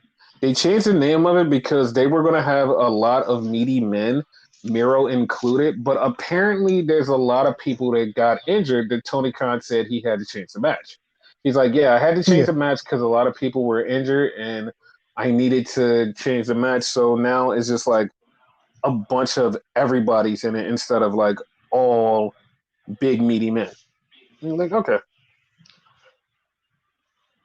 Yeah, So because how do you? Jericho was in it for some odd reason. I'm probably totally wrong about this, but I want to say Nick Wayne's in it. Like someone else weird is in it. No, Nick Wayne's not in it. Nick Wayne's not in it. But Okay. like, it's a lot of people that's in it. There's some people in it that's like a spoiler. So I'm not gonna say who they are, but they're in Okay. it. But yeah, it's like Brian Cage is in it, Powerhouse Hobbs, Wardlow, and Jericho. Like, and Hook is in it. Isn't So, Vance still in it? Because like they announced him like a while ago. but Lance Archer? Yeah. Mm-hmm. I say Okay. Lance Archer. Oh, I didn't hear you say Lance. I'm sorry. Yeah, so like those are the people who are in it. Like it's weird because like there's two other people who are in it, but like I said, no spoilers because the matches didn't happen yet. So Oh, no okay. spoilers. So yeah. So then we get to the main event, and the main event was Nick and Matt come out, and they're looking for Sting, and there's a bunch of people in the crowd with masks, and one of them is Darby, and Darby attacks the Young Bucks, and then the Young Bucks kick their ass, and they kick Darby's ass, and they beat the shit out of him. Then Ric Flair comes out, and Ric Flair has a bat, and he's gonna hit the Jack, like he's gonna hit Darby, but he pokes the Jacksons in the eye. Boop. Yeah, and then he beats them up, and they're looking for Sting. And they kick Ric Flair's ass. Well, just hit him in the balls. They're looking for Sting, and then Sting comes down off the rafters like he used to. How did you feel about that? I was bored. I didn't care. Yeah, and then Sting just fucked them up. And to me, I'm I don't know what I wanted for like Sting's last Dynamite to like kind of be more exciting or something. It just it just wasn't it for me. And like I'm a huge Sting fan. Like Sting was the guy who like I fell in love with WCW because of, and like this just it just I don't know, it just didn't feel anything to me. I Yeah, hope that the last match is better, but it felt like nothing to me. Like I just felt like, oh, this is a Dynamite. Oh, okay. Like I felt nothing. Like it was no Flair, like not even Ric Flair, just like no. It was no something. It needed something, and like it just didn't have it. It just eh. Like even him coming down off the Raptors, like just out of the sky. I noticed like an old school callback, but it was like it just didn't feel. It just didn't feel like something. I don't know why. It just like I don't know what it was. It was like it just was like eh. like I don't. Mm-hmm, I feel like they should just let Sting talk. Like we didn't need any of this, right? mm-hmm. All of this should have been at the pay per view itself. That entrance. I mean, imagine him coming out to his last match like that. Now they ruined it, in my opinion. Dude, If I he would have came know up for his match like that, mhm, I wouldn't have wanted that. Like I wouldn't have wanted that. This is like an old Nitro thing. So like yeah, like I'm cool with this because it's like a Nitro thing. Like this is usually the shit that happens at Nitro. But like okay, the thing is like Sting has flash and fire. Like and like I guess like I'm going back to like the TNA days and like the old WCW version of Sting where Sting just was like this flash and fire and was like woo and just like beating people's yeah, ass and people are like, well, maybe it's because like this is the Crows thing. And it's like, do you even know the Crows thing? Like, were you even old enough to even remember this Crows thing was a thing? Like, do you? Like, I don't think you yeah. do. Like, he was cool Like too. Crow Sting had that fire that you're talking about. Like Yeah. like when you really pissed him off, yeah, like he had that shit. Like, and I know Like I people are like, remember one time he was part of the NWO Black and Red, and they took out everybody, including Luger. That mm-hmm. snapped him. He went back to the black and white, and like woo and all that shit. He fucked everybody up. Like Sting is the man. This just felt like it Yeah. just felt something, and like I don't want No, people to be like, oh, he's old or something. No, it's not even that. Like Sting, like 3 weeks ago, was like on fire. This just felt yeah. this like this last Dynamite just felt like uh, it just didn't hit. It Another didn't. Mm-hmm, another thing that ruined it to me, right? Because like I said, like they should have done the entrance like during fucking the pay per view. You disagree? That's fine. But another thing mm-hmm. that totally ruined it to me was Flair. The reveal, quote unquote, that he was the Bucks and whatever when he Yeah. really wasn't, whatever. All that should have happened at the pay per view, right? Plus, the Mm-hmm, most stupidest thing: if you're gonna kick somebody's ass and you have a weapon in your hand, mm-hmm. you're just gonna poke him in the fucking eye? No, like we knew Flair was gonna get his ass kicked, but at least use the fucking bat. Yeah, this was so bad. It just everything about this was just it was mad. And it's like this isn't how things should go out. Like I hope the tag match is better, Yeah, but like holy shit, like this was not it for me. It's like it was like Sting's last Dynamite, whatever. Who cares? It was just so bad. Like I want something, but like this only hinges on WWE, and I know that they're fucking dickbags and they won't do it. Like, Okay. so when his last match came, they literally did a montage of every one of his entrance songs. Like every one of his entrance songs, they did a montage going into like his current theme, and then he came out because like they did like the Titantron like of his first one, his second one, his third one, like every one of his themes going into his last theme, and then he came out, and it was just like so fucking cool because like Muda's retirement, like everyone has said this, and like it literally was like one of the best pay per views of last year. It's still like to me, it still was like it was up there because it was so fucking cool, and that's exactly what needs like that's what needs to happen here. Like it needs to I, have like all of its themes. I 100% agree with you, and I'm glad you said that. Because Mm-hmm. before any of anything in that segment happened, Sting wasn't there the whole night, but they kept making a big deal about Sting being there, obviously, like as they should, right? Mm-hmm. But I don't know, in my mind, and I'm usually wrong when it comes to this shit. I seen a little bit more to that. In my mind, like maybe it was like hopium or whatever, right? Mm-hmm. He's gonna turn back into Surfer Sting, like be blonde and whatever, have like the colorful makeup and shit, you know what I mean? Have the music or something similar to that music, because I don't know if they could use it, you know what I Yeah. mean? And like be that. Like, okay, you're leaving as this. That would be cool. They could possibly still do it at the pay per view, but it would be awesome. Yeah, like I really want them like I really want to do something cool. Like for his last match, I really want something cool. And we're about to get into predictions here because like we'll be doing the like after Revolution, we'll be doing the next podcast. But Yeah. I really want them to do something cool. Yes. Also, so this was this was spoiled by Tony Khan, kind of, and then actually spoiled by Fightful. So Tony Khan said that, yo, next week we're good. Like it's gonna be a huge thing next week. It's gonna be a huge thing next week, and it's gonna be a great dynamite. It's something you can't miss. It's gonna be shocker.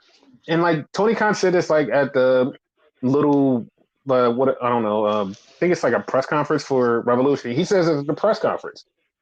So Fightful learned exactly what it was. Fightful go, yo, here it is. This is it. Okay, what is it? Dude, it's going to be Okada. Okada debuts next week. And I'm just like, so I'm pissed at this point because, like, why would you debut Okada at a random Atlanta, like, AEW show when you should debut him at fucking Big Business? It makes sense because it's like Big Business, Okada, money. It all makes sense. I guess, like now I just feel like they're just giving Mercedes her own show, but like it would have been so much cooler if he showed up at Big Business. Yes. Like But that would have been like literally big business with having both of them there. hmm so I mean, since he's showing up next week, I mean it's official that he's showing up. So I mean, you know, it is what it is. Yeah. So let's go through the predictions for the pay per view. Okay. And so here's the prediction: Chris Jericho versus Wardlow versus Powerhouse Hobbs versus Lance Archer versus Hook versus Brian Cage versus blank. So who do you think is going to win this? And the winner gets a world championship match. Seeing the fact that, to my recollection, this started with Wardlow, the whole quote unquote meat match, which is no longer a thing. I'm gonna go with Wardlow. Mm-hmm. Okay. So FTR versus the BBC. Who do you have with them? FTR. I'm going with the BBC. Oh, okay. Yes. So who do you see winning between Christian and Daniel Garcia? Daniel Garcia. Same, same. So Will Ospreay versus Takeshita. Who do you see winning? Well, Osprey, and then they beat his ass after the match. Yes, same. So Orange Cassidy versus Roderick Strong. Who do you see? Roderick Strong. Oh yeah, definitely Roderick Strong. I don't see how Orange Cassidy is going to keep this, but yeah, If he does, it's gonna be crazy. right. So then we have Eddie Kingston versus Bryan Danielson, and since they kind of spoiled it, like we both kind of know who this is going to be. Yep, yep. I'm gonna Yeah. say just to see if you agree, right? Hmm. Like, if they didn't have the match, you would you agree that it would have been fucking Danielson? No, Like, actually if that no. makes it Mm-mm. okay, because like I think it's gonna be Kingston now. Yes, because like I kind of alluded to it last week when like they had their little back and forth. I was like, dude, it's gonna be fucking Eddie. Like, it's gonna be fucking Eddie Kingston because he's gonna make him shake his hand. He's gonna make him shake his hand, and that's what it's gonna be. He's gonna make him shake his hand. Yeah, because he already So made yeah, Claudio shake his hand, so that's the thing. hmm that's why I feel like yeah, it's gonna he's gonna make him shake his hand, and that's gonna happen. Yeah. So then we have Timeless Tony Storm versus Diana Perrazzo. Who do you see winning this? Uh, this is actually a hard one, so I'm just gonna guess because I truly I have no idea. I'm Okay. gonna go Diana. Okay, yeah, I'm sticking with Tony Storm. I feel like Tony's gonna keep it for a while, and she's gonna wind up dropping it to Mercedes eventually, or she might drop it to Jamie Hayter eventually. Oh yeah, that's right, because she has to come back soon. Yeah, because like it's so much stuff in play with the women's division. Because like Britt Baker's supposed to be coming back soon.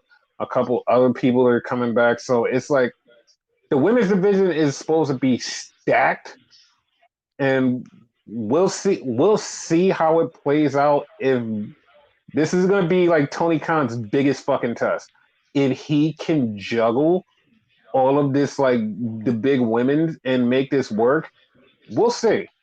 We'll see. Yeah. We'll see. So then we have for the world title, Swerve versus Samoa Joe versus Hangman.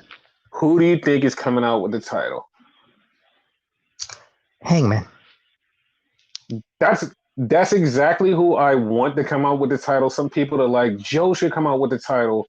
Like, and it's funny because like it's literally two sets of people, and we are in none of the two sets, but it's two sets of people because one set is going, oh my god, it should be Swerve. Swerve should win the title. The other set is going, Joe should win the title. No one is saying Hangman should win the title except for us. We're like, yeah, Hangman should win because, Is it like I thing? said, hmm Yeah. Yeah, I think I'm about to say what you're about to say now. Go ahead.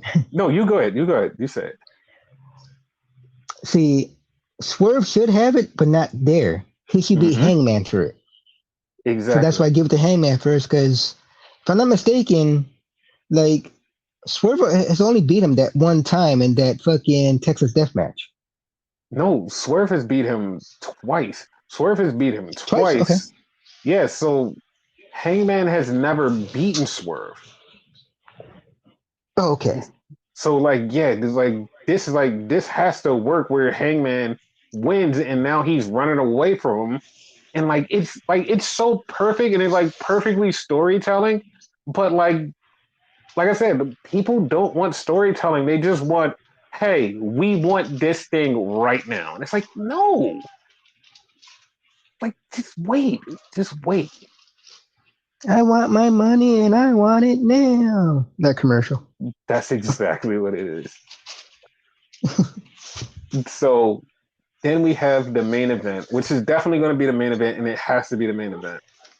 Mm-hmm. The Young Bucks versus Sting and Darby. for the tag team titles. Who do you see winning? Okay, I have a two-part answer to this, right? Mm-hmm. Because it's who I think's gonna win and who I actually want to win. Well, not Mm-hmm. want to win, but who I feel should win, right? Mm-hmm. So who I feel should win is the Bucks. They pin Sting and Sting goes off in the sunset on his back, right? Mm-hmm. Who I think is gonna win is Sting. Like Sting is actually gonna like take the win for this. That's funny because I have the same exact two answers, but in reverse. Like I Okay. have it in reverse because I think Sting and Darby should win. I want them to win. I want them to win. Like this is me personally, but who I think is gonna win is the Young Bucks. Like I think they're gonna Yeah. win, and like Sting's gonna go out on his back. Like because like to be honest, that's the right thing to do. Like go out on your Hmm. back, especially when you're leaving a company. Like the right thing to do is go out on your back, or you're just leaving. Period. Just laying down for that person is the right thing to do. It's what a normal Okay. person. It's what a normal person would do. But jeez, but A true money maker would do that. A rainmaker, if you will. yeah. But like I like part of me like wants Sting to win the title, like keep the titles, and like then they just like do a tournament. Like that's me being selfish because like I want Sting to win. It's like I want him to win and keep the titles and just move off in the sunset as like a winner and never lose. But in my mind, I feel like Sting is just like, yo, I'm from that era and I have to go out on my back.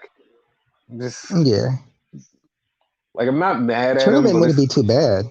yeah, it wouldn't be too bad. Like the Young Bucks win a tournament, and then you just have like a shitty thing, and you're like, oh, the Young Bucks have the tag titles. Oh, whoop de do. But I really just want Sting to win this. Just like, yeah, Sting goes out with the titles. It'd be super cool, but like I said, I really think that he's gonna be that guy. Be like, yeah, no, I want to lose to the Young Bucks. Yeah, like okay, Yeah. like you just can't get mad at him. You just be like, all right, Sting, you got it. Like who's gonna be mad at He Sting? ch- Like. he chose the Bucks to begin with, so like yeah, of course you can't be mad at him. Mm-hmm. So we're done. Any last words? Uh, rest in peace, Virgil. Rest in peace, Oldie. And thank you, Sting. Thank you, Sting. Thank you, Sting. Thank you, Sting. Thank you, Sting.